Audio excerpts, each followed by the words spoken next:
16 जून 2013 रात 8:45 उत्तराखंड की केदारनाथ घाटी। बर्फ से ढके पहाड़ों के बीच खामोशी पसरी हुई थी, लेकिन उस खामोशी के भीतर एक अजीब सी बेचैनी जन्म ले चुकी थी। आसमान में काले बादल तेजी से इकट्ठा हो रहे थे, मानो किसी अनदेखे तूफान की तैयारी चल रही हो। ठंडी हवा अब चुभने लगी थी और मंदाकिनी नदी का बहाव सामान्य से कहीं ज्यादा उग्र हो चुका था। मंदिर के आसपास हजारों श्रद्धालु मौजूद थे। कुछ पूजा में लीन थे तो कुछ विश्राम कर रहे थे, लेकिन किसी को अंदाजा नहीं था कि आने वाले कुछ घंटे उनकी जिंदगी को हमेशा के लिए बदल देने वाले हैं। यह वही स्थान था जिसे सदियों से भगवान शिव का धाम माना जाता रहा, एक ऐसा स्थान जहां आस्था और प्रकृति का संगम होता है।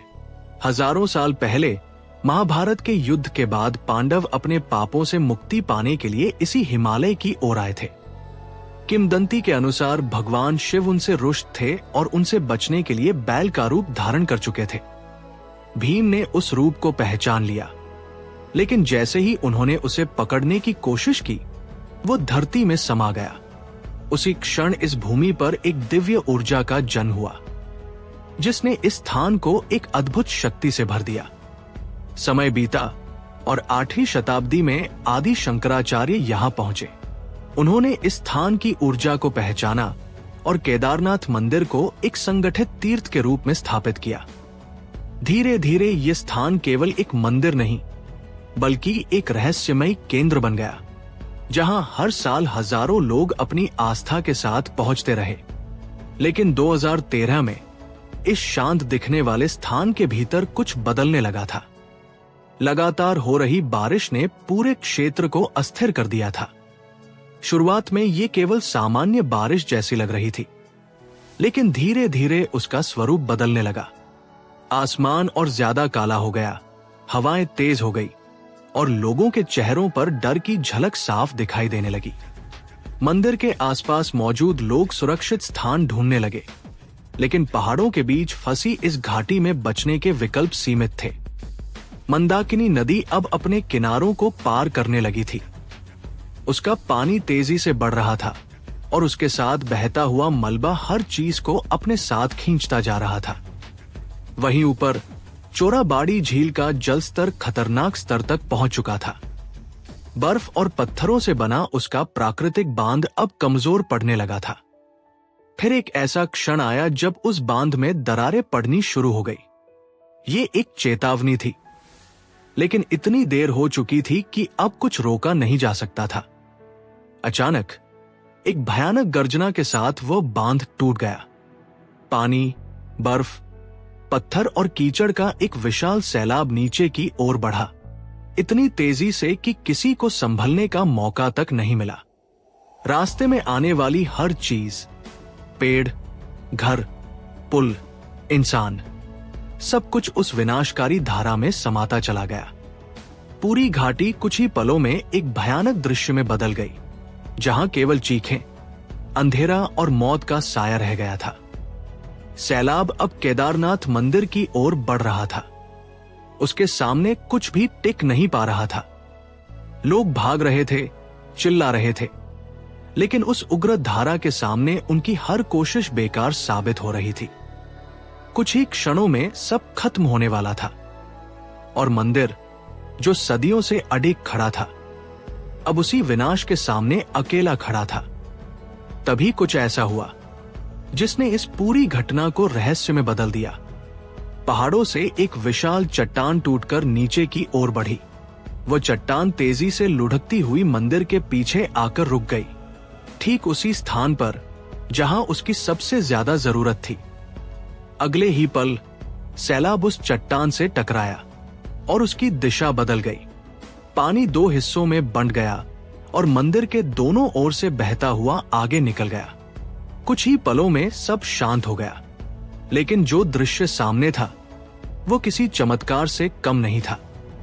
चारों ओर विनाश फैला हुआ था। टूटी हुई इमारतें, बिखरा हुआ मलबा और एक खामोशी जो सब कुछ कह रही थी। लेकिन उस सबके बीच केदारनाथ मंदिर अब भी खड़ा था, जैसे कुछ हुआ ही न हो। ये दृश्य हर किसी को सोचने पर मजबूर कर रहा था। क्या ये केवल एक संयोग था या फिर सच में कोई अदृश्य शक्ति वहां मौजूद थी? अगली सुबह जब सूरज की पहली किरण घाटी में पड़ी तो उसने एक ऐसी सच्चाई को उजागर किया जिसे शब्दों में बयां करना आसान नहीं था। हर तरफ केवल मलबा, टूटे हुए ढांचे और खोई हुई जिंदगियों के निशान थे। बचाव दल और भारतीय सेना तुरंत वहां पहुंची और राहत कार्य शुरू किया गया। घायल लोगों को निकाला गया, जीवित बचे लोगों को सुरक्षित स्थानों तक पहुंचाया गया। लेकिन हजारों ऐसे भी थे जिनका कोई पता नहीं चल पाया। घाटी में एक अजीब सी खामोशी थी जो हर इंसान के दिल में उतर रही थी। और उसी खामोशी के बीच मंदिर के पीछे खड़ी वो विशाल चट्टान अब भी मौजूद थी, एक गवाह की तरह जिसने उस रात सब कुछ देखा था। समय के साथ केदारनाथ को फिर से बनाया गया। नए रास्ते, नई सुविधाएं और बेहतर सुरक्षा इंतजाम किए गए। धीरे धीरे लोग फिर से वहां आने लगे, लेकिन इस बार उनके भीतर केवल आस्था नहीं बल्कि एक गहरी समझ भी थी। आज केदारनाथ फिर से जीवित है, पहले से ज्यादा मजबूत, पहले से ज्यादा शांत। लेकिन उसकी दीवारों में, उसकी हवा में और उस घाटी की खामोशी में उस रात की कहानी आज भी जिंदा है। ये केवल एक त्रासदी की कहानी नहीं है, ये एक सवाल है जो हर उस इंसान के मन में उठता है जो वहां जाता है कि क्या ये केवल प्रकृति का खेल था या फिर सच में वहां कोई शक्ति है जो हर बार, हर विनाश के बाद भी खुद को बचा लेती है। केदारनाथ मंदिर के कपाट हर वर्ष अप्रैल के अंत या मई की शुरुआत में खोले जाते हैं। ये तिथि कोई सामान्य दिन नहीं होती बल्कि अक्षय तृतीया के पावन अवसर के आसपास तय की जाती है। मंदिर खुलने से पहले एक विशेष परंपरा निभाई जाती है जिसमें भगवान केदारनाथ की डोली ऊखीमठ से यात्रा शुरू करती है और कई दिनों की कठिन यात्रा के बाद केदारनाथ धाम पहुंचती है। जैसे ही कपाट खुलते हैं, घंटियों की आवाज, मंत्रों की गूंज और हजारों श्रद्धालुओं की उपस्थिति उस स्थान को जीवंत कर देती है। लेकिन ये दिव्यता हमेशा के लिए नहीं रहती। जैसे जैसे सर्दी बढ़ने लगती है, नवंबर का महीना आते आते केदारनाथ फिर से बर्फ की चादर में ढकने लगता है। दीपावली के बाद भाई दूज के दिन मंदिर के कपाट विधिवत रूप से बंद कर दिए जाते हैं।